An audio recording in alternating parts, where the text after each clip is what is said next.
Lição 6, dia 8 de maio de 2016, Dia das Mães.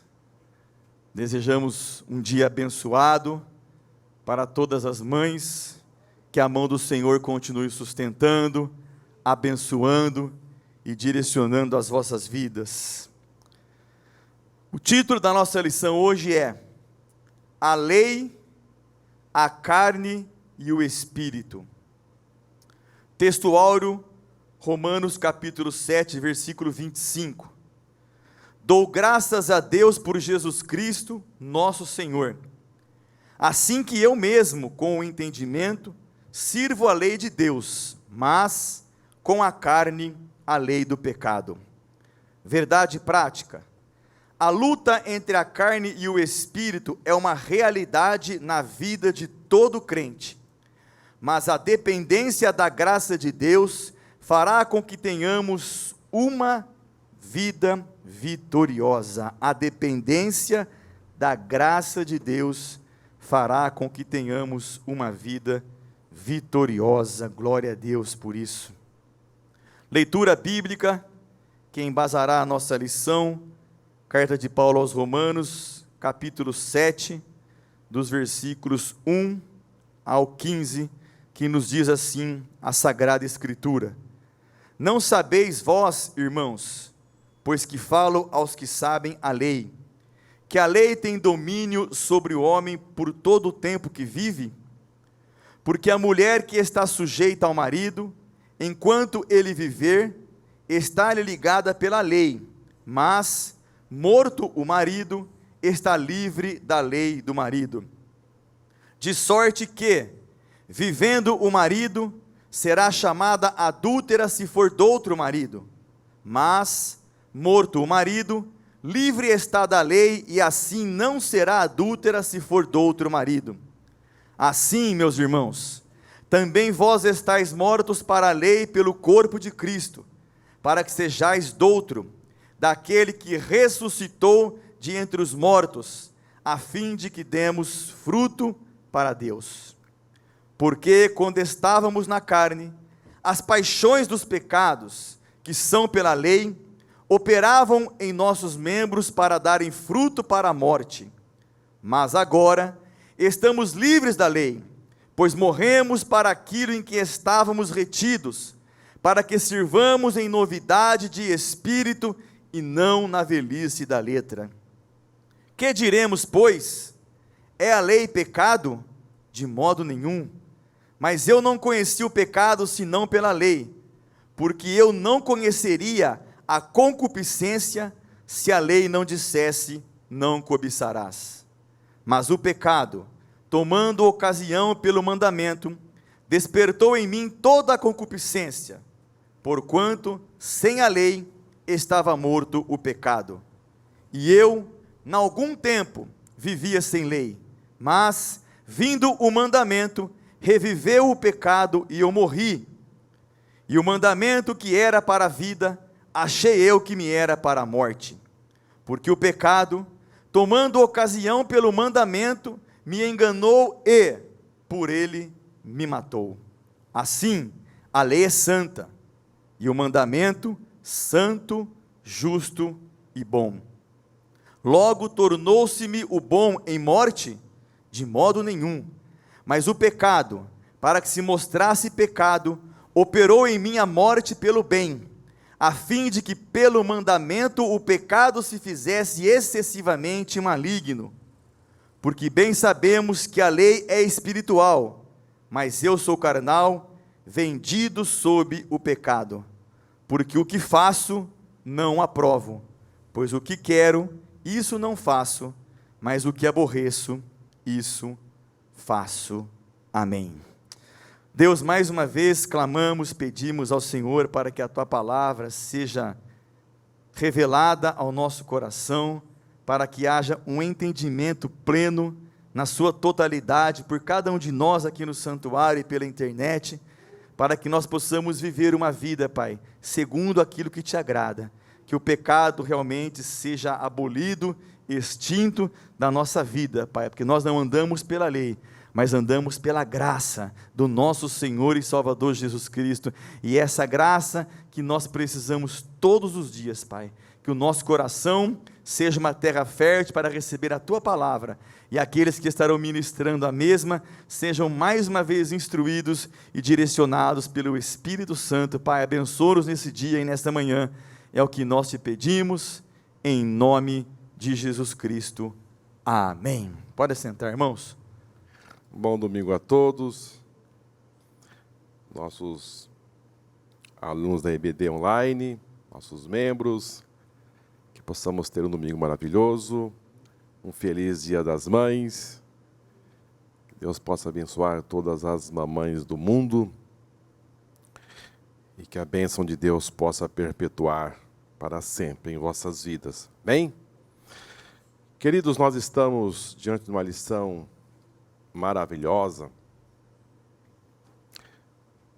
lição de número 6, estamos avançando, estamos chegando no metade do nosso trimestre, e o nosso assunto hoje, mencionado pelo pastor Luciano, é a lei, a carne e a graça, e aí o Espírito, e é um assunto muito importante, porém, já preciso dizer aos irmãos de antemão que o capítulo 7 do livro de Romanos é o capítulo mais complexo desta carta. Os estudiosos debruçam em cima desse capítulo e muitos deles têm um entendimento diferente um do outro. Os teólogos procuram entender esse capítulo e encontram muitas dificuldades para entender certos pontos aqui mencionados por Paulo. Porém, nós vamos nesta manhã, mais uma vez, parar dentro deste assunto que é complexo, tem suas dificuldades, porém, com a ajuda do Espírito Santo, nós vamos caminhar dentro deste assunto, que é difícil entendimento, lei, carne e espírito, como desvencilhar este assunto que nós estamos vivendo e fazemos parte deste convívio, e por que Deus não resolveu este assunto logo na nossa conversão, né? Porque aquilo já não foi resolvido. Mas fica aqui nas entrelinhas que Deus quis, irmãos, que nós fôssemos dependentes dEle. Nos imagine só, se nós não precisássemos ser dependentes de Deus, como nós seríamos. Então Deus tem os seus meios e nos seus desígnios eternos, e levou-nos a viver nessa circunstância para que nós fôssemos realmente dependentes dEle em toda a nossa vida. Amém? Muito bem. Vamos para a nossa introdução.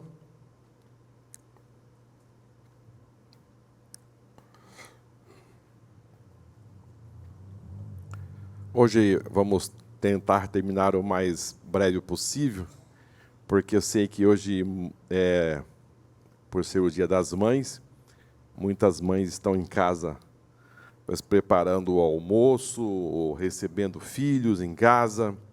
Então, é toda uma dificuldade, e nós iremos fazer de tudo para ajudar nesse ponto. Introdução. Na lição de hoje, estudaremos o papel do cristão em relação à lei, a carne e o espírito. Paulo apresenta um estudo a respeito desses temas no capítulo 7.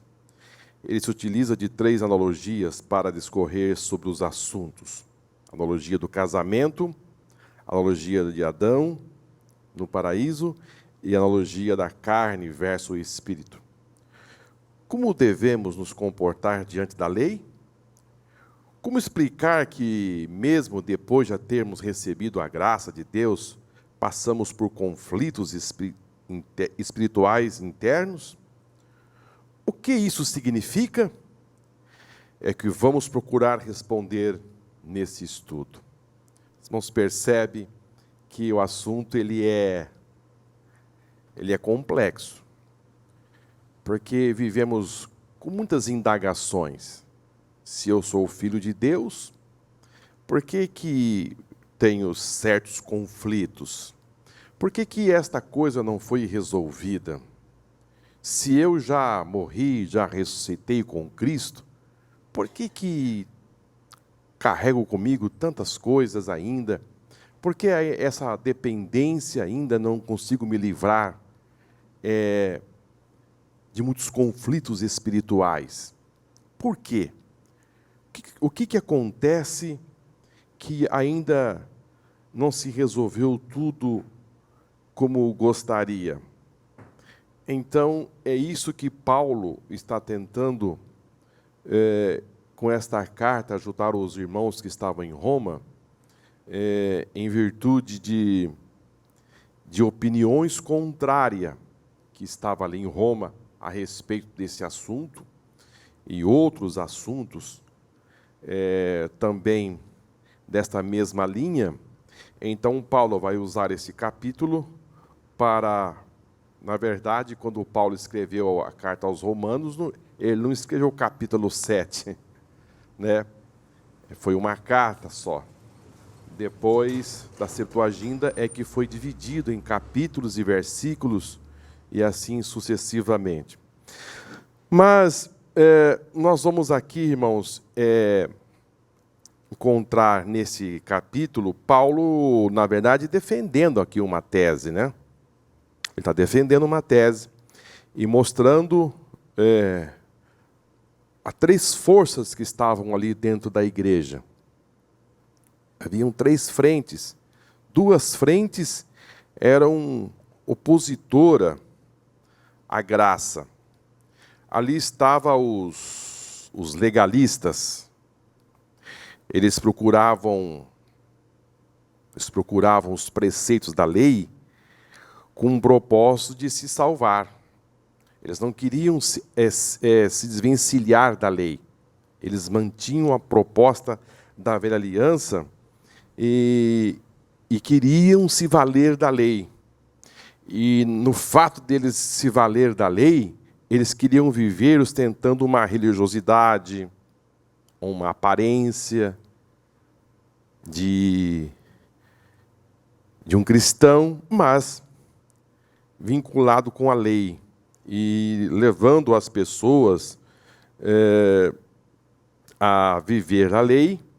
E assim eles colocavam esse jugo pesado e queriam que as pessoas também ficassem debaixo dessa canga, desta lei que eles não conseguiam cumprir. Externamente, aquilo parecia ter uma aparência, algo aceitável, mas as atitudes interiores não davam sustentação para aquilo que eles demonstravam no exterior. Esses eram os legalistas. Eles assim faziam dentro da igreja. O segundo grupo, irmãos, que Paulo estava aqui abordando, era o dos libertinos.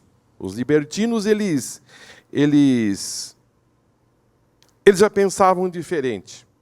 Eles entendiam que todos os problemas que existiam era por causa da lei. Tudo que acontecia, eles arrumavam um culpado, a lei. Mas já viram as pessoas que vivem assim a vida inteira? Tudo ele acha um culpado. Se a coisa não está caminhando bem, vamos encontrar quem é o culpado disso. Nunca ele assume assim nada. Tudo é por fora. Então, os libertinos caminhavam desta forma. Eles trabalhavam dessa seguinte forma: a causadora de todos os males era a lei. Era a lei. Podemos pensar o seguinte: quando alguém é pegado cometendo um delito, ele é levado às barras da justiça, e quando chega ali ele vai dizer: eu não sou o culpado é a lei que está me condenando.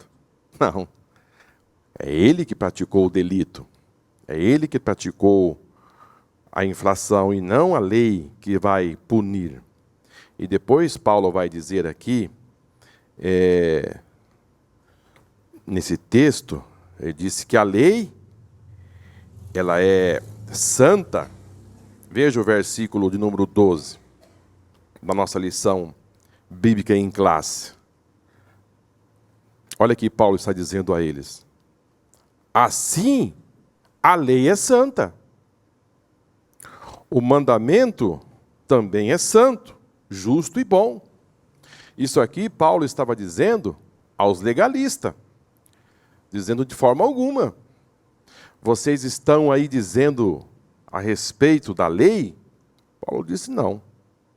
A lei é santa, a lei é pura, a lei é justa. E também, irmãos, nós vamos encontrar um terceiro grupo. O terceiro grupo era o grupo dos cristãos que davam lugar e regozijavam diante da graça. Eles encontraram a liberdade da graça em poder cumpri-la. Eles entenderam perfeitamente que eles não estavam mais debaixo do jugo da lei, mas sim, eles estavam agora reconhecendo a força da graça. E assim agora eles se regozijavam, eles estavam felizes por entender que houve algo a mais na vida deles, que dá a eles agora essa condição de estar liberto do jugo da lei. E eles entenderam perfeitamente que era impossível cumprir a lei, mas agora, através da graça, eles podiam se deleitar, e eles passavam a ter revelações profundas a respeito daquilo que Jesus veio realmente fazer aqui na terra.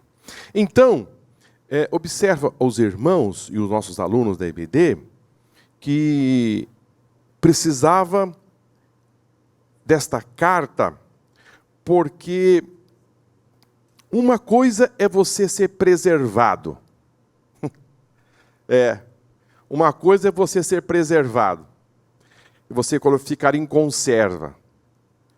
Uma vez você conhecendo a verdade, você precisa se conservar na verdade. Existe a possibilidade de você se desvirtuar.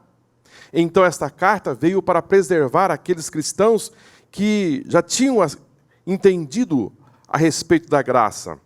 Agora, ele precisava romper com os legalistas e com os libertinos que ainda estavam ali fazendo frente para tentar arrastar os cristãos que estavam na graça para o legalismo, a aparência de santidade, e, na verdade, era algo apenas exterior, e o interior não se conduzia com aquilo que eles diziam.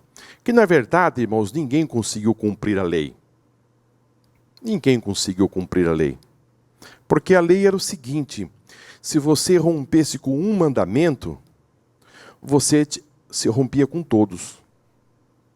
Então, foi por isso que Paulo diz que todos pecaram. Não havia ninguém na terra que pudesse substituir Cristo. Todos estavam na mesma condição. Então, foi por isso que Jesus veio, para cumprir a lei e assim nos conceder a salvação. Mas vamos para o nosso primeiro tópico. A metáfora do casamento. O apóstolo Paulo mostra que homem algum pôde ser salvo pela lei. Até mesmo aqueles que aguardam com zelo e devoção. Aqueles que já possuem uma nova natureza também não serão guardados do pecado por observarem a lei. aqui, só queria fazer uma parada aqui.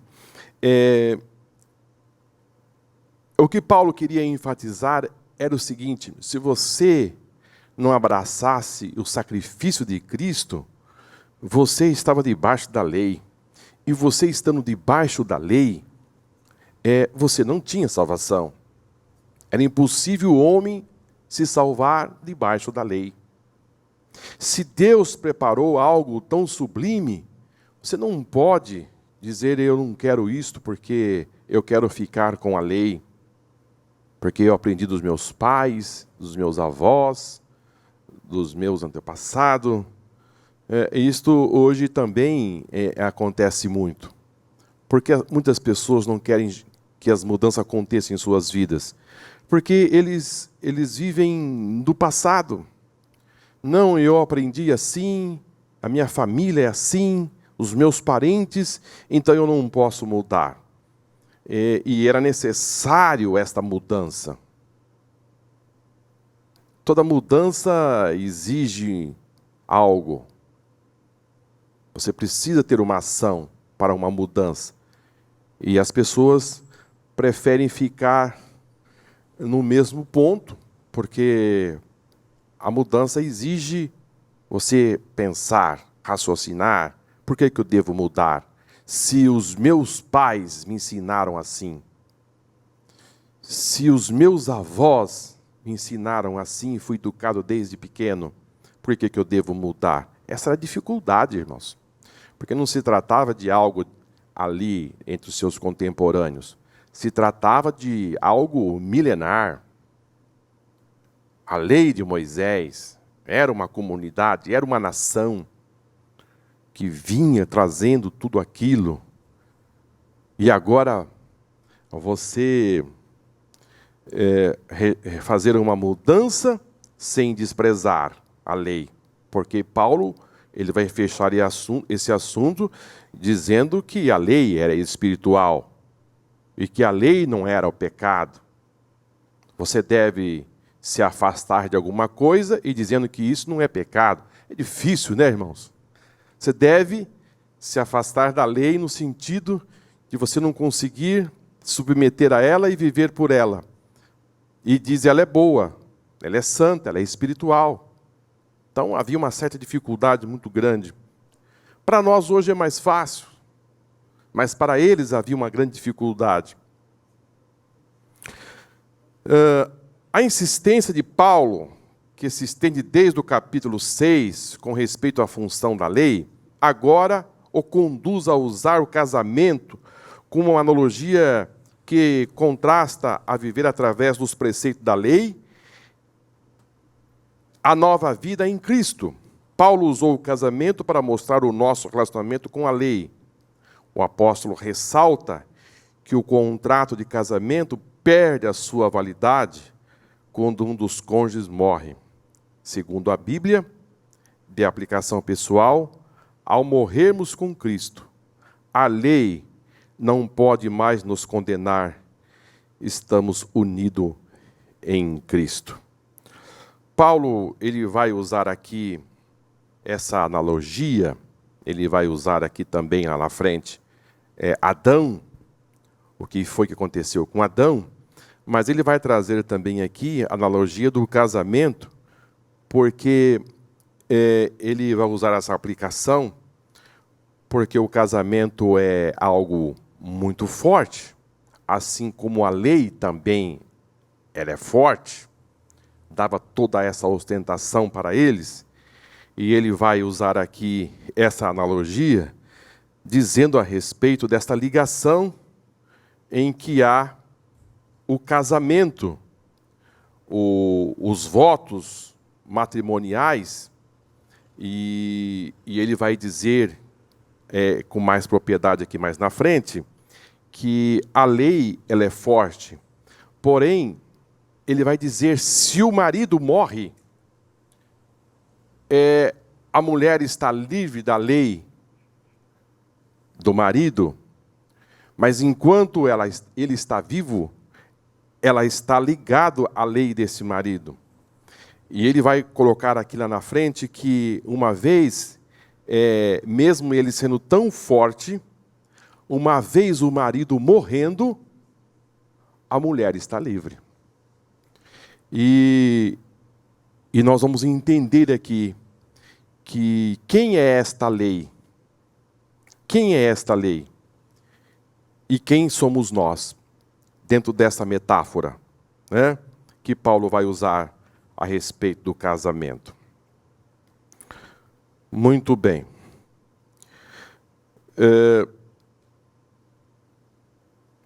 Vamos para o nosso segundo tópico, para nós entendermos melhor. Metáfora da mulher viúva. Versículo 2 e 3 do capítulo 7. Conclui a analogia do apóstolo a respeito do casamento. Paulo afirma que, vivendo o marido, e se a mulher se casar novamente com outro homem, ela será considerada adúltera. Mas se o marido morrer, ela está livre para se casar novamente. A intenção era mostrar que a morte de Cristo na cruz, e os cristãos juntamente com ele, rompeu os votos de obediência aos preceitos legais da lei mosaica. Aqui, irmãos, Paulo está mostrando mais uma vez essas duas forças e apontando já em direção de Cristo, que seria a única saída, como que se a mulher estivesse presa à lei do marido enquanto ela está viva, a única forma dela se libertar desse marido era a graça. Mas como você entender isso, sendo que eles não tinham esse entendimento a respeito deste assunto?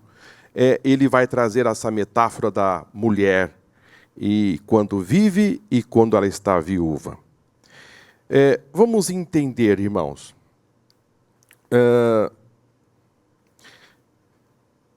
A lei, você não conseguia obedecer. Você estava debaixo da mulher, a lei, vamos dizer, a lei de Moisés, ela vinha para apontar as falhas e você não conseguia obedecer. Então vamos entender assim, eu vou trazer para os irmãos um exemplo para tentar ilustrar este assunto. Imagine só uma mulher que tem um marido e esse marido ele é perfeccionista. Perfeccionista. Ele gosta de tudo certinho. Imagine só aquele marido que vai pegar uma camisa e antes de ele colocar a camisa, ele vai ver se a camisa está bem engomada, bem passadinha. E se não tiver bem passadinha, ele, vem aqui. Olha como é que está essa camisa. E a mulher fala, mais uma vez eu errei. Daqui a pouco ele chega no quarto, ele diz, olha, a cama não está bem arrumada. Eu quero essa cama bem arrumadinha. Mas ela ama o marido. Só que o marido exige que as coisas estejam no seu devido lugar. Ele vai pegar o seu sapato e o seu sapato não está no lugar que ele gosta. Ele vem e chama, ó, não é aqui que nós combinamos. Ele vai tomar banho e de repente ela esqueceu de colocar a toalha no banheiro. E lá ele grita lá de dentro, cadê minha toalha? Ela fala, oh, meu Deus do céu, esqueci. Então nos percebe que estou tentando trazer isso aos irmãos para os irmãos entenderem. Ela ama o marido, porém ela não consegue. Ela é aquela mulher assim que não consegue fazer o que o marido está pedindo. Mas ela o ama. Dificuldade. Então, esta mulher ama o marido, porém o marido impõe uma lei que ela não consegue cumprir. Isto era a lei. Isto era a lei. Então esse conflito vai ser até o fim. Porque ele é um perfeccionista. A lei é assim. A lei, ela é perfeccionista. Tem que ser feito isto. Tem que obedecer. Agora, Jesus chega. Ele aparece. Agora esta mulher descobre que existe um outro. Olha aí, existe um outro. É possível você viver melhor. Existe uma possibilidade de sair dentro deste jugo que ela não consegue cumprir. Ela não consegue. Todo dia ela é chamada a atenção. É difícil, né, irmão? Todo dia você, vem aqui, está errado. E você não tem argumentos, porque você realmente falhou. Você é pego na falha todos os dias. Só que agora ela descobre outro. Quem que é esse outro? Esse outro é Jesus. Esse outro é Jesus. Então agora, esta mulher que podemos chamar nós descobrimos um outro. E esse outro é Jesus. Só que esse outro, ele vai continuar com as mesmas exigências. Ele não vai flexionar nada. Ele vai continuar exigindo, opa! Cadê minha toalha que nós combinamos aqui? Mas imagine aquele marido que chega assim. Sabiam que existe? Eu conheci chegava em casa. Ninguém tirou o pó aqui hoje, hein? Tem, meu. Tem. Senta na mesa, fica sentadinho ali, a mulher com a correria toda. E põe tudo para ele comer, a hora que ele cai no meio, ele levanta e deixa tudo ali, vai dormir. Tem de tudo por aí. Agora, essa mulher que somos nós, descobrimos que existe um marido, um homem muito bom. Só que ele é exigente também. Ele é muito exigente. Só que, quando não tem a toalha no banheiro, ele fala, a toalha não está aqui, mas eu vou dar um jeitinho de te ajudar. Percebe? Não estão percebendo o que a graça fez? A graça, ela continua com as mesmas exigências, ou até mais apertada. Porém, ela vem carregada de ajuda. Quando você não consegue cumprir, esse marido, agora que é Jesus, ele vai te ajudar a você a cumprir as exigências da lei.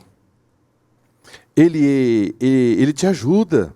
Ele não só te aponta as suas falhas, como ele vai te ajudar a você a desenvolver todo o seu trabalho. É isto, irmãos, que Paulo está trazendo nessas metáforas a respeito, quando ele fala lei, quando ele está falando a lei, ele está falando a lei de Moisés. E quando ele está falando desta mulher, que está ligada a esta lei do marido, ele está falando de nós, que nós não conseguimos cumprir. Agora, vamos caminhar um pouco mais aqui, dentro deste assunto, para nós entendermos um pouco mais, né? Morto para a lei. A expressão mortos para a lei pelo corpo de Cristo é entendida pelos intérpretes como uma referência à morte de Cristo, a nossa identificação como Ele. Paulo usa a analogia da morte de um cônjuge do casamento para ilustrar a morte do crente para a lei, pelo fato de ele estar unido em Cristo. Então, queridos, como vou resolver este problema desta ligação da lei? Como que eu vou me libertar da lei, sendo que Paulo fala e morrendo o marido, e morrendo o marido, e morrendo o marido. Então, para que a mulher fosse livre da lei, alguém tem que morrer. É assim? Ah, se ele morresse. Ah, se ele morresse, eu estaria livre. Agora, Paulo fala em morte, mortos para a lei. Alguém precisava morrer, para que você fosse livre da lei. Mas quem que vai morrer?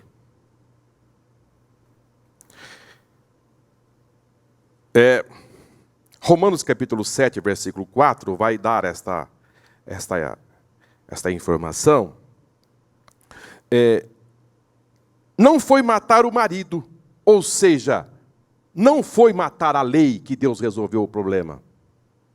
Porque a lei é santa, a lei é pura, a lei é espiritual, a lei não podia morrer. Não. Quem foi que morreu? Quem teve que morrer? A esposa, foram nós. Nós tivemos que morrer.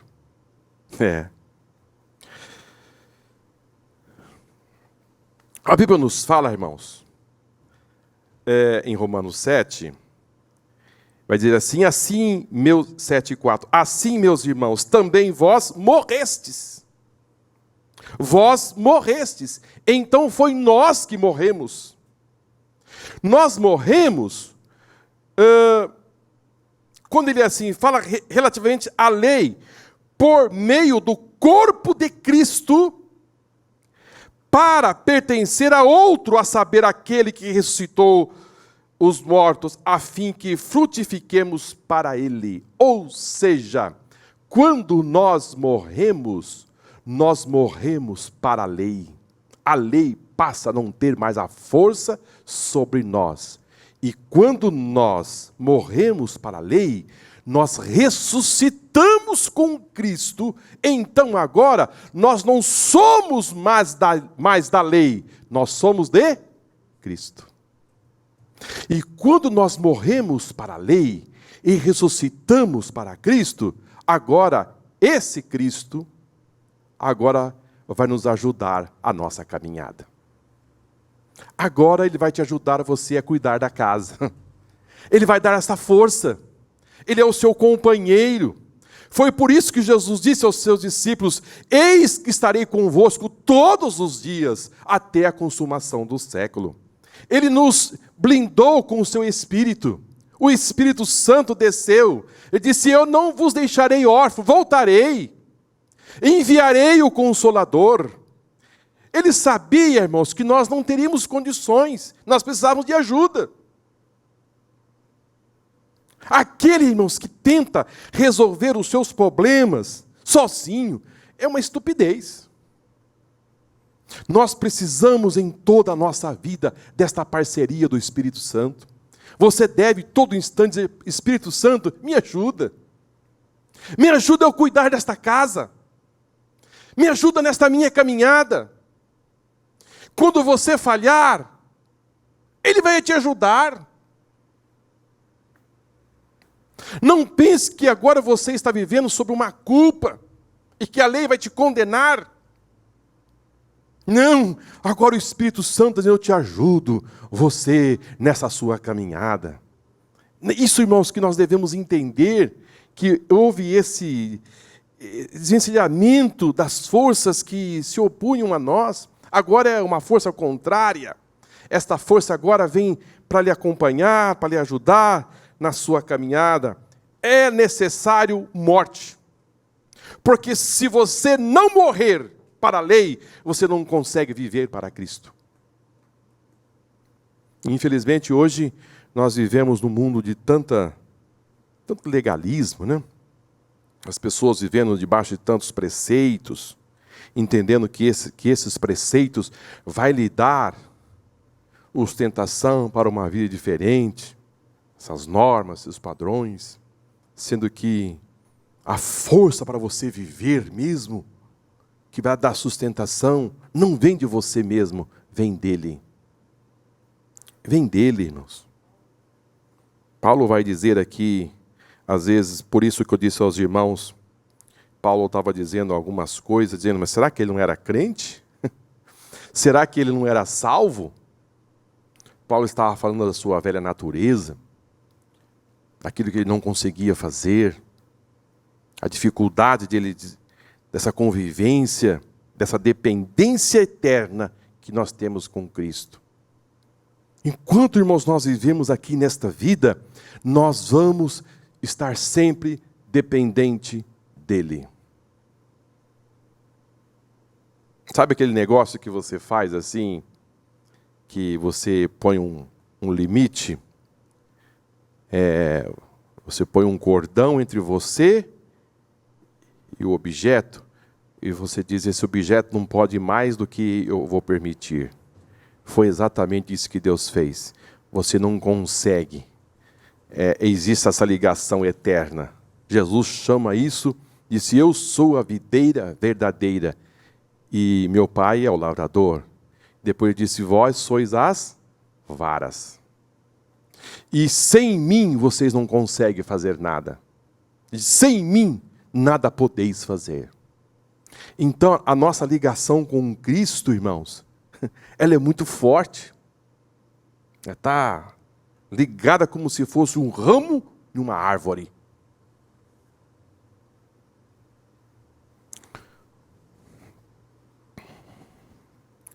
Vamos caminhar um pouco mais aqui, né? Vamos para o segundo tópico. Adão ilustrado na analogia da solidariedade da raça.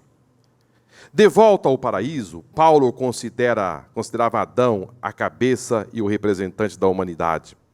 A sua queda levou todos os homens a caírem como ele. Aqui o objetivo do apóstolo é vincular a desobediência de Adão à humanidade. Assim, Adão pecou, logo todos pecaram. Uma leitura cuidadosa das palavras de Paulo aos Romanos 7 a 11 mostrará a estreita relação que elas têm com os fatos ocorridos em Gênesis, do capítulo 3. Por exemplo, a expressão, não cobiçarás, é uma alusão de Gênesis 3, de 1 a 6. Por outro lado, as palavras de Paulo, eu vivi sem lei, só tem sentido se aplicado na vida de Adão, pois Paulo, como fariseu e judeu que era, vivia a lei desde a infância. Aqui Paulo, como ser humano, se via em Adão as expressões, eu morri, e o pecado me enganou. Ganhou o paralelo com Gênesis 2, 17, 3 a 13. Em Romanos capítulo 7, versículos 7 a 13, vai nos dar uma explicação a respeito deste assunto, desta analogia que Paulo faz a respeito do pecado. Né? Porque é comum, irmãos, as pessoas dizerem assim, se eles erraram lá, o que eu tenho a ver com isso?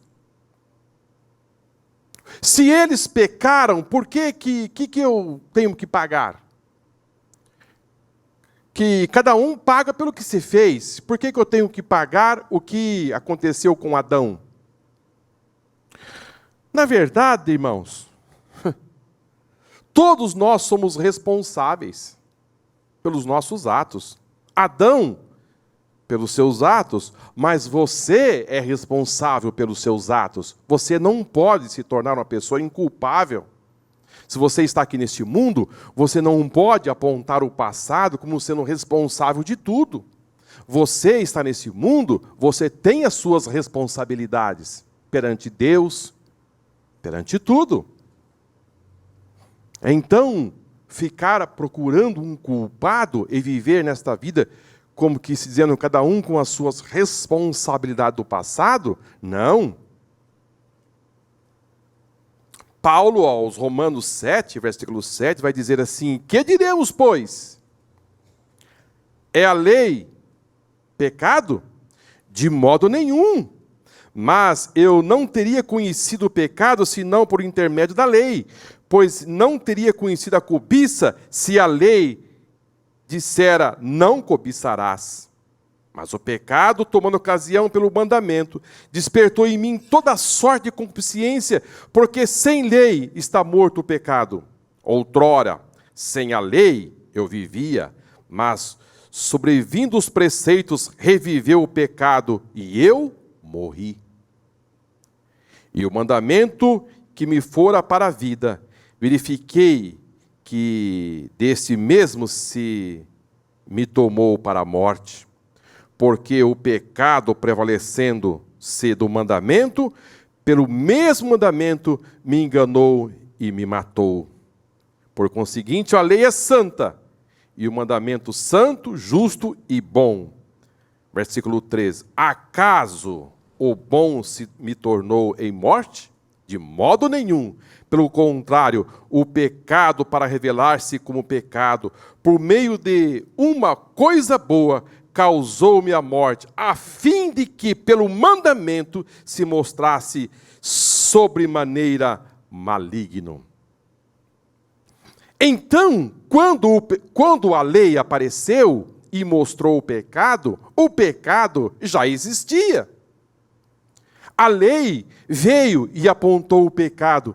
Não podemos dizer que a lei não é boa, ou culpar a lei. Não. Antes, a lei, quando chegou por Moisés, o homem já era um pecador. Ele já pecava. Então, Paulo estava trazendo aqui, irmãos, na verdade, aos legalistas, aos libertinos, que a lei não tinha esta culpa. E ele diz, por conseguinte, a lei é santa e o mandamento é santo, justo e bom. Queridos, tudo aquilo que Deus manda é bom.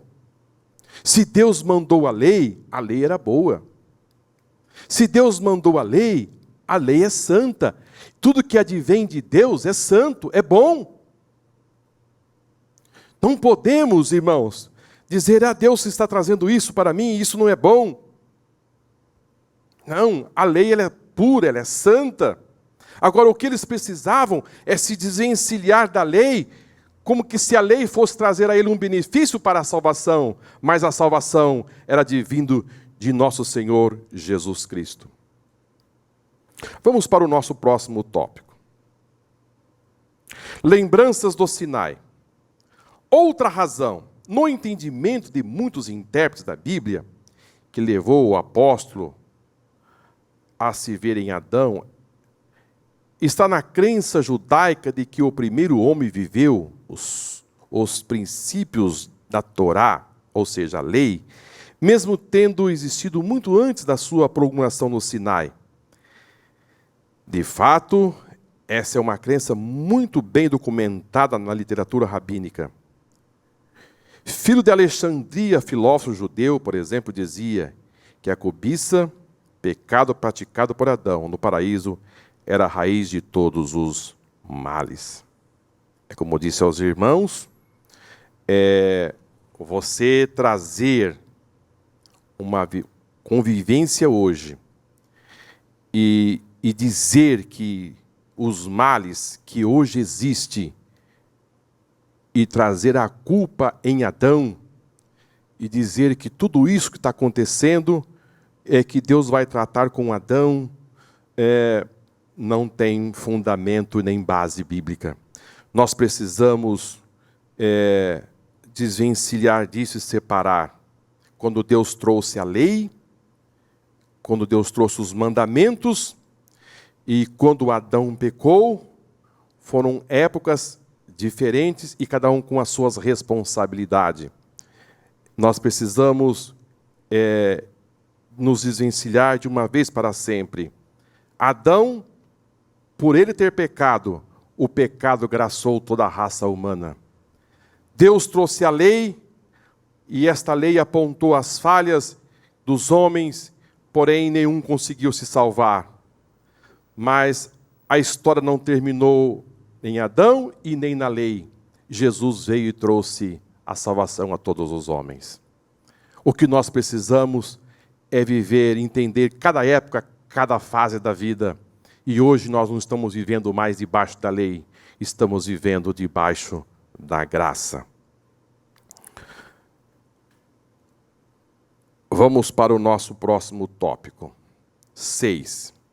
A lei dada a Adão. O fato é que Adão estava debaixo de mandamento da ordenança de não comer da árvore do conhecimento do bem e do mal. Gênesis 2,17.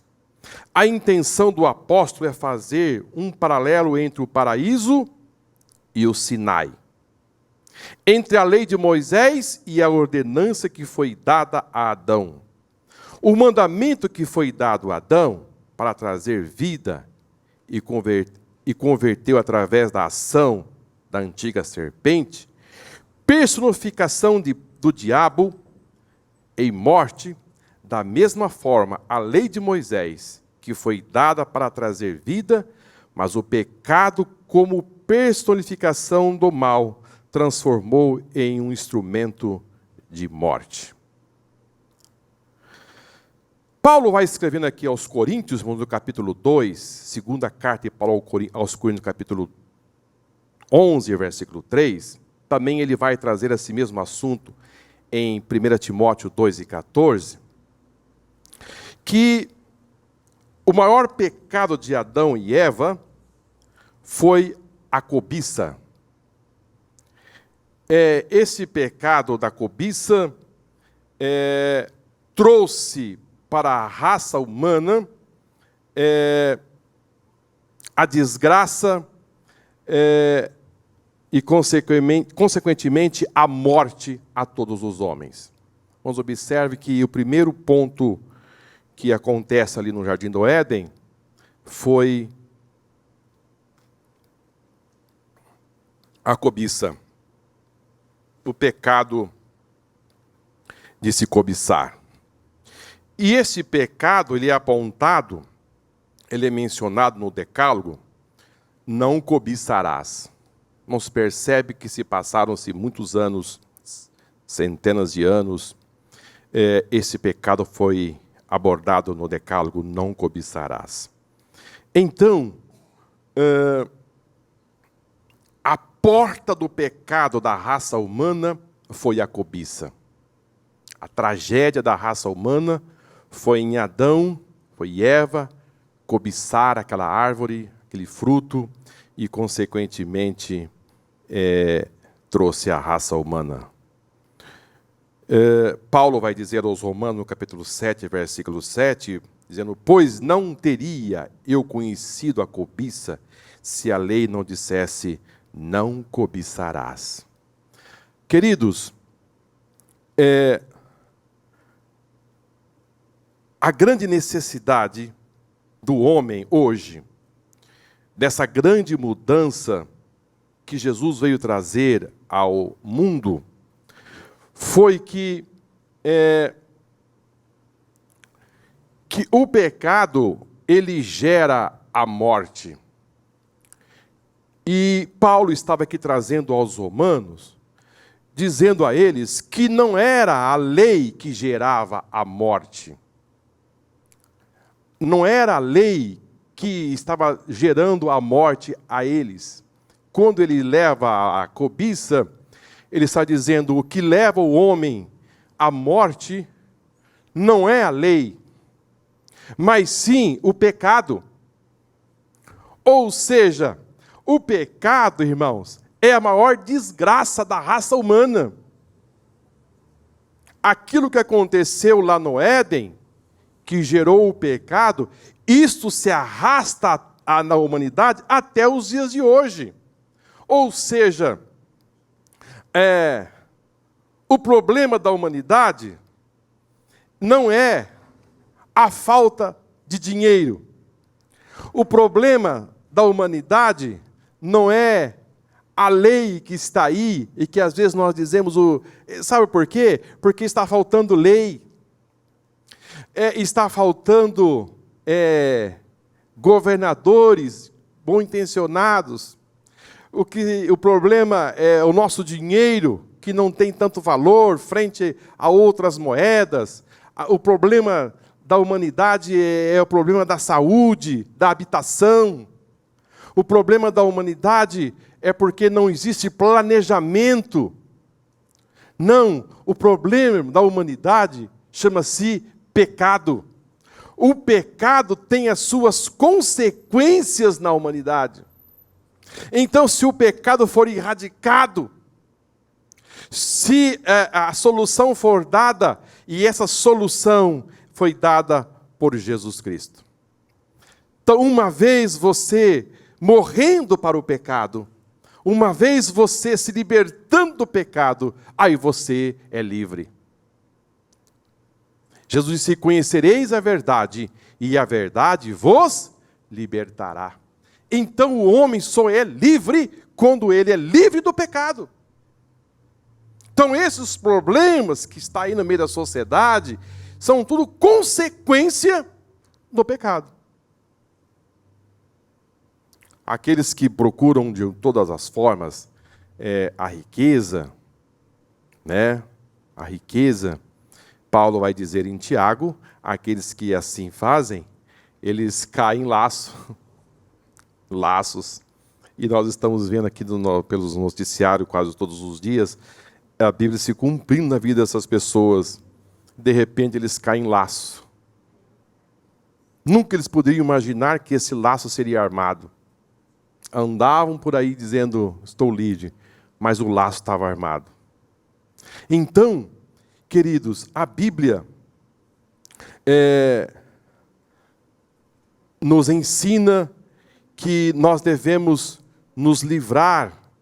E Paulo vai escrever aos Romanos, no capítulo 7, versículo 11, ele vai dizer, com todas as leis, dizendo: porque o pecado, prevalecendo-se do mandamento, pelo mandamento me enganou e me matou. Quando ele se sentiu que ele morreu? Quando o pecado, o mandamento diz que ele morreu?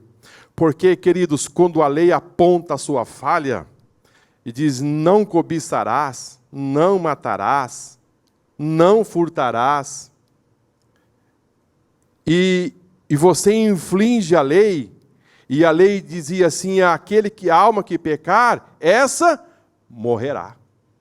Então, quando Paulo olhava para a lei, e ele não cumpria a lei, ele disse: eu estou morto, então eu morri.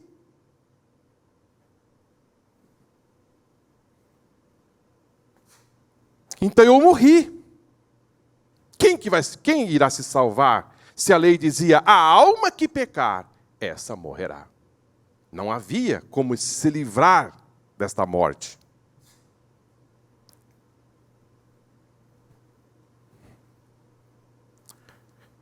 Querido, o sacrifício que Jesus fez, ontem nós passamos aqui pela Santa Ceia, e o que Jesus fez, e nós temos aqui dois elementos do símbolo, o pão e o vinho. Esses são os símbolos. O pão, o símbolo do corpo, o vinho, o símbolo do sangue. Esse sacrifício que Jesus realizou, nós temos aqui para nós dois símbolos, o pão e o vinho, o corpo e o sangue. Esse sacrifício que Jesus realizou para nos vencilhar do jugo da lei que nos condenava à morte, esse sacrifício foi perfeito. Foi perfeito. Não existe nesse sacrifício uma brecha para que o diabo nos acuse de nada. Os irmãos sabem que o diabo ia procurar todos os meios para dizer: olha, não foi perfeito, existe uma falha, falhou aqui, falhou ali. Jesus veio, cumpriu toda a lei. O seu sacrifício foi aceito por Deus e foi perfeito. E se foi perfeito, esse símbolo que estava aqui diante de nós é um símbolo perfeito. Perfeito. E nós devemos nos valer desse sacrifício, porque se nós nos valer desse sacrifício, nós estamos debaixo do jugo da lei, e se você está debaixo do jugo da lei, a lei te condena. Vamos voltar no marido? Você falhou. Você falhou. Você falhou. Nós combinamos e você falhou. Era só, a lei apontava somente a falha. A lei não dava condição do homem se salvar. A lei apontava a falha. Jesus veio E com a sua morte, Ele tirou de nós o jugo da lei que nos apontava a nossa falha. Ele continuou dizendo, você falhou, mas eu te ajudo. E eu te ajudo você a colocar as coisas em ordem. Então Jesus passou a ser o nosso parceiro, a nos conduzir à salvação, aquilo que a lei não conseguia fazer. Jesus veio e disse, eu vou lhe ajudar. Nós vamos caminhar. Nós vamos caminhar junto. Agora, nós temos a nossa responsabilidade. Nós temos que fazer a nossa parte. Nós temos o nosso papel. Nós continuamos dentro desta casa procurando fazer melhor.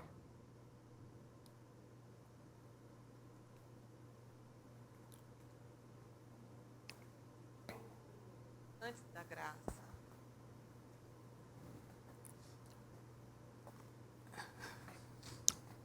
Pode dizer.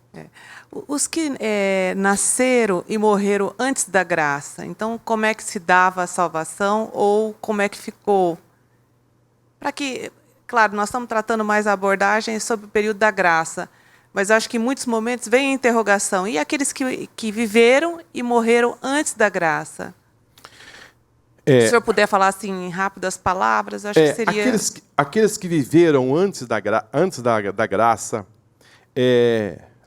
a lei apontava a Cristo. O centro da Bíblia, irmãos, é Cristo. Então, aqueles que viveram na velha aliança, mas visualizaram Cristo como meio de se salvar, eles se foram salvos. Porque lembra-se, quando Jesus morreu, ele desceu. Ele desceu às partes mais profundas da terra. E ali ele foi soltar aqueles que estavam presos. E do cativo levou o cativeiro. E levou para o paraíso. Então aqueles que morreram antes da lei, mas viram em Cristo o meio de se salvar, eles foram salvos. Porque a única forma do homem se salvar é através de Cristo. Não existe salvação sem Cristo. Então, aqueles que viveram na velha aliança, mas fundamentaram as suas vidas em Cristo, eles foram salvos. Portanto, a Bíblia diz que há salvação tanto na velha aliança como na nova aliança. Sendo assim, se houve, então, o sinal que eles visualizaram Cristo. A Bíblia diz que Abraão viu o seu dia e se alegrou. Moisés, ele disse, vai chegar um semelhante a mim. Ele apontou o Cristo. Então, aqueles que viveram na velha aliança e enxergaram em Cristo o meio da salvação, eles foram salvos. A salvação é através do Filho. A lei só apontava. E o sacrifício que era feito no passado também não removia o pecado, cobria o pecado. Aquele sacrifício que o sumo sacerdote fazia todos os anos. E matava o cordeiro e fazia todo aquele trabalho, aquele animal apontava a Cristo.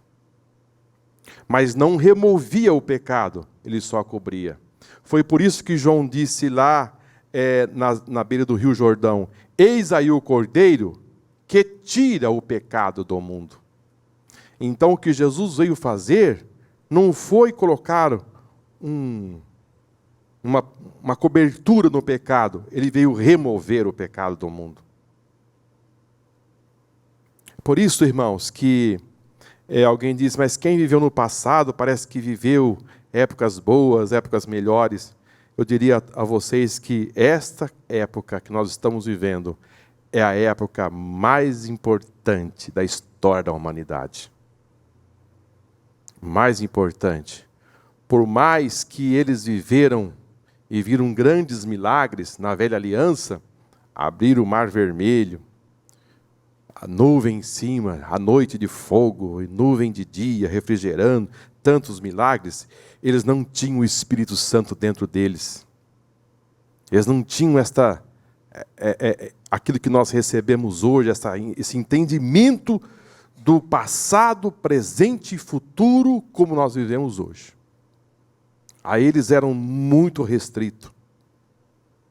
Eles não tinham o Novo Testamento na frente, como nós temos o Velho e o Novo Testamento. Então nós estamos vivendo assim na plenitude. Se eles pudessem ter tudo que nós temos em nossas mãos hoje, e às vezes nós dissemos a eles viveram uma época muito boa. É nós que estamos vivendo. Então, o passado, a velha aliança, a salvação por aqueles que visualizaram Cristo como meio de se salvar.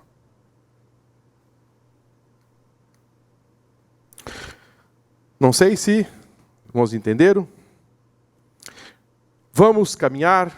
Sim, eu estava dizendo aos irmãos, a nossa responsabilidade.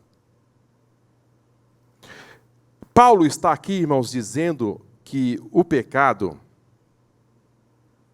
tem a sua força. Ele tem a sua força. Adão trouxe algo muito forte para o mundo. Mas Paulo vai dizer, Jesus, ele veio trazer algo mais poderoso. Aonde abundou o pecado, superabundou a graça.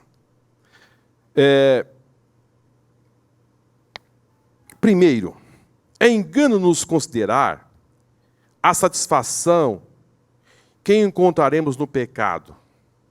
Ou seja, o que eu gostaria de trazer aos irmãos? É engano as pessoas achar que, você que me ouve pela internet, você que está aqui, vou lhe dizer, é engano você achar que há satisfação no pecado. O pecado tem as suas consequências. Paulo diz que o salário do pecado é a morte. É engano as pessoas achar que vai encontrar satisfação no pecado. O pecado é doce ao paladar, mas amargo no estômago. É um embusteiro. Pois promete alegria e paga com a morte. A tristeza. Ele proclama liberdade, porém escraviza o homem. As pessoas que começam a viver na droga, o primeiro ponto é dizer que isso não é nada, vai trazer alegria. Daqui a pouco as pessoas estão tomando uma dose excessiva e estão trazendo para si a morte. Esvazia as pessoas se tornam vazias. Faz propaganda da vida, mas na verdade a propaganda é da morte. Se teu pecado tem todas as suas luzes, mostrando que a sua beleza, mas por detrás dessa cortina é negro. Engano-nos considerar a desculpa que podemos dar ao pecado. Todo homem pensa que pode sustentar a sua defesa por ter praticado este ou aquele pecado. Mas todas as escusas do pecado tornam-se nula sobre o escrutínio de Deus, ou seja, sobre a visão de Deus. Você não pode procurar a sua satisfação de vida no pecado. No pecado. Porque Jesus disse que o pecado, ele escraviza o homem. O pecado torna-se o homem escravo. O que é você ser um escravo? Escravo é uma pessoa que está sob o domínio de alguém. Você vive numa escravatura. Quando você vive num regime de escravatura, você é servo dele. Então, quem vive no pecado é servo do pecado. E as algemas do pecado são fortes, irmão. São fortes. Para o homem se libertar das algemas do pecado, é só com uma força maior. E esta força é o sangue de Jesus Cristo, que nos livra e nos liberta de todas as algemas do pecado. Terceiro ponto que trago a vocês. Engano-nos considerar a probabilidade de escapar das consequências do pecado. Ninguém peca sem a esperança de sair ileso das consequências do pecado. A realidade inegável, porém, é cedo ou tarde, o nosso pecado nos achará. Ou seja, existe uma forma de você se escapar. Existe uma forma de seus pecados ser lançados na profundeza do mar. Existe uma forma de você se tornar livre. Jesus disse: conhecereis a verdade, e a verdade vos libertará. Então hoje existe um novo e vivo caminho, e este caminho, Jesus disse: eu sou este caminho. Eu sou a verdade e eu sou a vida. Irmãos, nós estamos vivendo numa época, numa dispensação, que é de muita alegria. Sabe por quê? Porque você tem um aliado, um companheiro, que passou por esta vida e sabe de todas as dificuldades que você vive. Todos os problemas que você vive, alguém diz: será que alguém sabe da dor que eu estou sentindo? Será que ele sabe dos problemas que eu enfrento? Será que alguém tem noção das dificuldades que eu estou enfrentando? Jesus passou por tudo isso. Jesus passou. Jesus passou fome, passou sede, passou frio, passou calor, passou afronta. Cuspiram no seu rosto. Cuspiram no seu rosto. Foi chamado de pecador, comilão. Foi chamado de vários nomes. De subversivo, tirar a paz da cidade. De ser um político que lutava contra Roma. Levava as pessoas a não ofertar contra a Roma. Jesus foi considerado, irmãos, um homem indigno de viver aqui. Isaías enxergou isso há 600 anos atrás. E o mais indigno entre os homens. Homens que as pessoas viravam o rosto. Não viam beleza nele que pudéssemos desejar. Era indigno. Ou seja, cheio de culpa.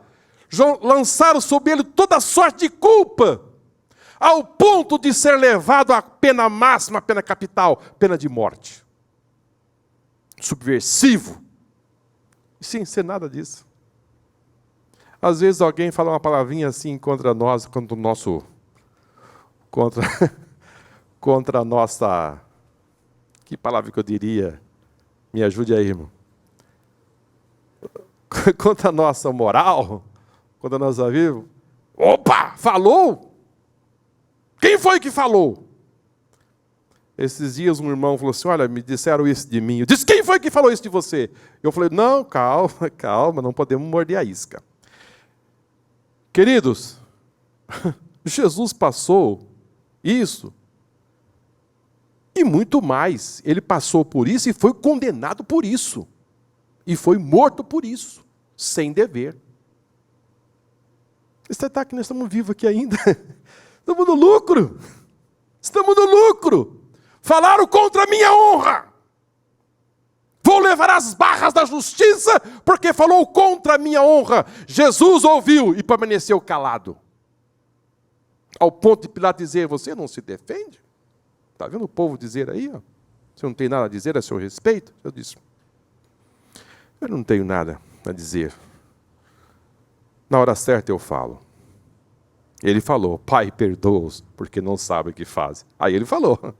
É isso, queridos. Nós precisamos crescer ao ponto de entender que a graça nos dá a condição de viver uma vida muito melhor. Muito mais feliz. Ele dá força para você enfrentar esses problemas, essas dificuldades.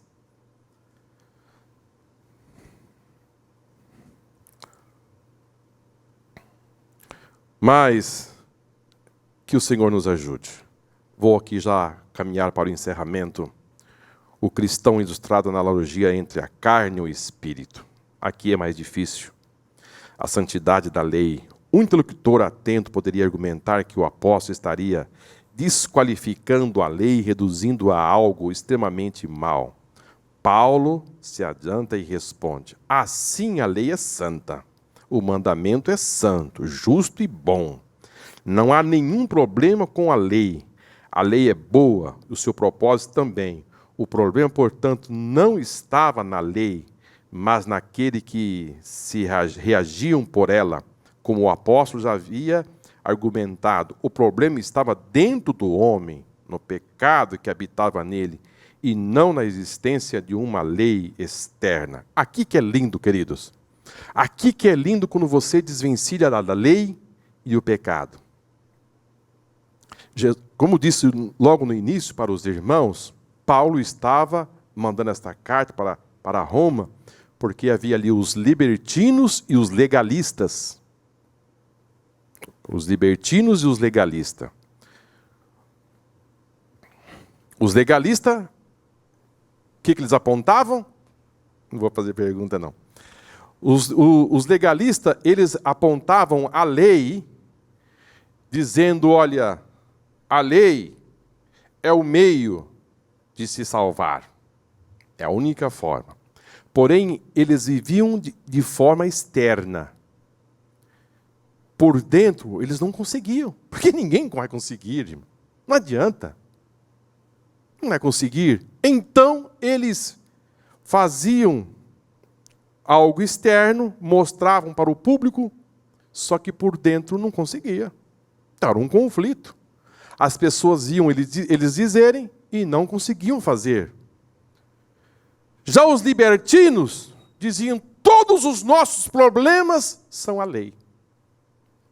Tudo isso que está acontecendo é por causa da lei. Mas os cristãos que ali estavam em Roma diziam: nós estamos nos deliciando na graça, porque encontramos em Cristo uma forma de viver uma vida melhor. Saímos debaixo do jugo da lei. Então esse negócio de ficar apontando, irmãos, é a lei. A lei aponta. A lei acusa. A lei indica a falha. A lei dá esse parâmetro. Mas, em Romanos 7,14, Paulo vai aqui dizer, que também parte da nossa lição aqui, porque bem sabemos que a lei é espiritual, eu, todavia, sou carnal, vendido à escravidão no pecado. 15, porque nem mesmo compreendo o meu próprio modo de agir, pois não faço o que prefiro, e sim o que detesto. Ora, se faço o que não quero, consinto com a lei que é boa. Nesse caso, quem faz isso já não sou eu, mas o pecado que habita em mim. Porque eu sei que em mim, isto é, na minha carne, não habita bem nenhum, pois o querer o bem está em mim, não, porém, o efetuá-lo. Porque não faço o bem que prefiro, mas o mal que não quero, esse faço. Mas se eu faço o que não quero, já não sou eu quem faz, mas sim o que habita em mim. Então, ao querer fazer o bem, encontro a lei de que o mal resiste em mim, porque no tocante ao homem interior, tenho prazer na lei de Deus. Mas vejo nos meus membros outra lei, guerreando contra a lei da minha mente e me faz prisioneiro da lei do pecado que está nos meus membros. Desventurado homem que sou, quem me livrará do corpo desta morte? Mas o versículo 25 ele fecha. Mas graças a Deus por Jesus Cristo. Você percebe? Nosso Senhor, de maneira que eu, de mim mesmo, com a mente, sou escravo da lei de Deus, mas segundo a carne da lei do pecado. Aqui, irmãos, Paulo vai dizer deste vínculo que existe entre nós e o pecado. Não sei se os irmãos se lembram que eu disse aqui no início, que Deus, na sua eterna sabedoria, no seu eterno poder, na sua grandeza, na sua majestade, em todos os seus desígnios, no seu projeto, Ele quis assim. Ele fez assim. Ele fez assim por amor de nós. Porque Ele sabe que nós somos muito falhos. Se der a corda, irmãos, vai muito longe. E como vai? Quem já soltou pipa aqui? Quem já soltou pipa? Eu soltei muita pipa, irmão. Eu passava o dia fazendo pipa. E fazia pipa muito bonita. Mas nós fazíamos a competição de pipa, quem soltava a pipa mais longe. Então haja linha. E quando a pipa chegava molhada, porque ela chegava nas regiões das nuvens. Eu me coloco naquela pipa.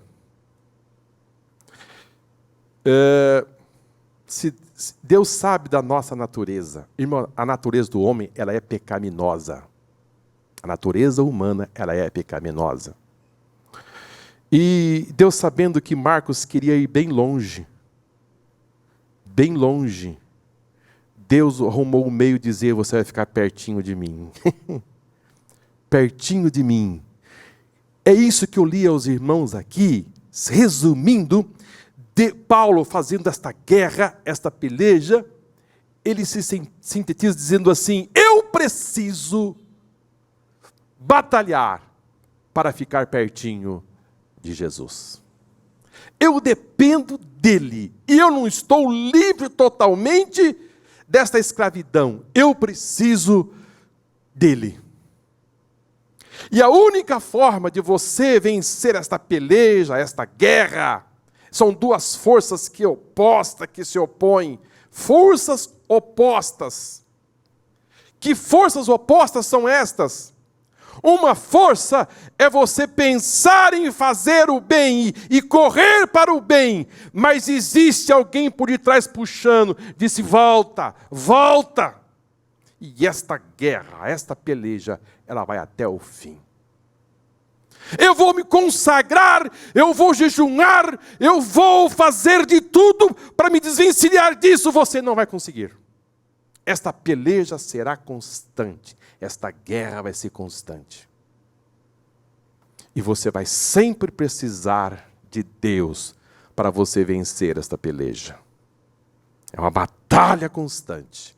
Uma luta constante. Desde que você aceitou Jesus, você está nessa guerra. Nessa peleja. Você quer se desvencilhar, você não consegue. É Deus dizendo, você precisa de mim. Você precisa de mim. Você precisa dobrar o seu joelho, colocar a sua boca no pó. Você precisa orar, você precisa estar em contato com a minha palavra, você precisa se alimentar de mim, você precisa de força. Sabe a historinha do... Nossa, eu sei que é o cachorro. O cachorro e a pomba. O homem tinha um cachorro e tinha uma pomba. Ele gostava da pomba e também gostava do cachorro.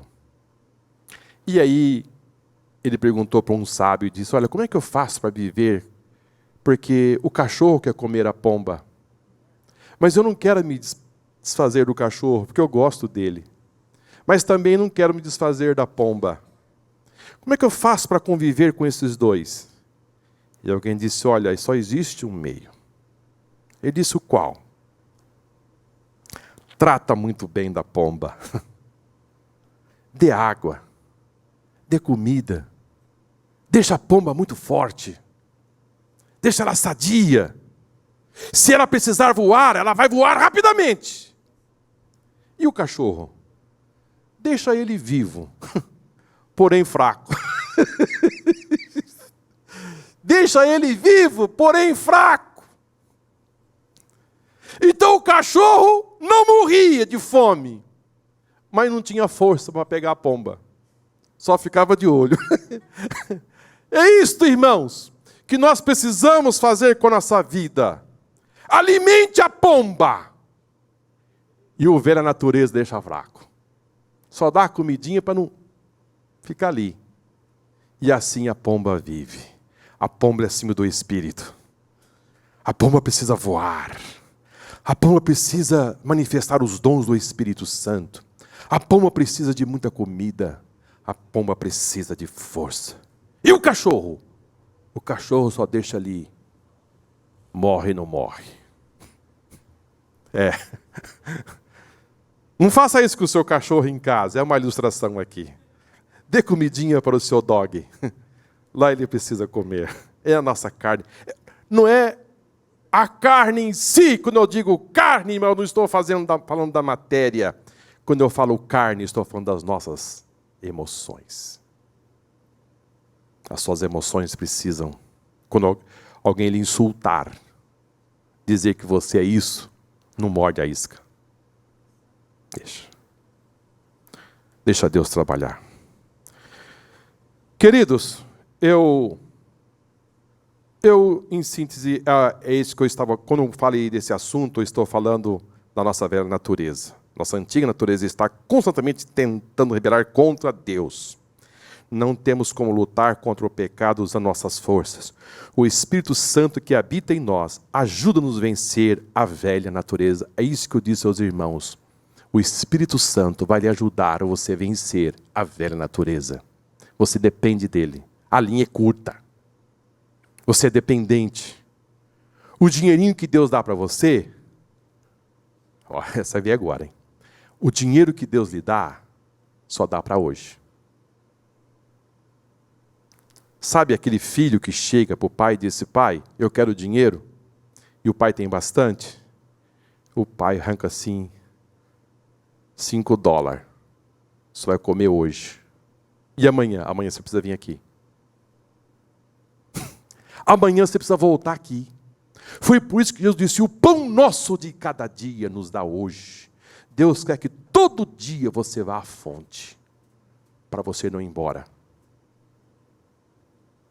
Para você não ir embora. Por que eu não tenho 100 bilhões? Porque se você tivesse, você não estaria aqui. Você tinha ido embora. Mas você está preso. A rédea é curta. É muito curta. Não fique bravo com Deus, irmão. Diga, Deus, eu te amo. Eu te amo, Senhor. Eu te amo. Eu te amo. Deus, tudo isso existe um amor de Deus. Queridos, eu quero só concluir. Mesmo vivendo debaixo da graça, o crente experimenta o conflito entre a sua antiga natureza e a sua nova vida em Cristo. Como viver uma vida nova, se a velha vida ainda continua querendo ocupar o seu antigo espaço? A resposta do crente está na compreensão de que a solução a esses conflitos está em responder positivamente à nova vida espiritual, dependendo inteiramente da graça de Deus. Quantos dependem da graça de Deus aqui? Inteiramente. Sem reserva de domínio. Sem reserva não significa dizer, você deu 50% da entrada do carro, mas tem reserva no documento. Não adianta. Você deu a sua parcela, mas você depende inteiramente na graça de Deus. Que Deus nos abençoe. Que Deus nos ajude. Que Deus nos dê força. O velho Adão, ele é forte. Mas a graça de Deus, ela é maior. E podemos ter uma vida vitoriosa em Cristo Jesus, nosso Senhor. Ele garante. Que Deus nos abençoe em Cristo Jesus, nosso Senhor. Peço perdão. Falei que ia terminar 10 minutos, 10h30. Mas como tenho uma força contrária, não consigo cumprir aquilo que eu falo. Mas me perdoe por 10 minutos. Vamos tirar a nossa oferta e vamos terminar esta lição tão maravilhosa, viu, irmãos? Olha, o capítulo 7 do livro de Romanos é o capítulo mais denso deste livro. É mais difícil de entender, muito complexo. Se você não tiver cuidado, você pode entrar em outros caminhos que vai dar sustentação para uma vida diferente. Mas que Deus nos ajude a você pensar assim, como nós aprendemos nesta manhã.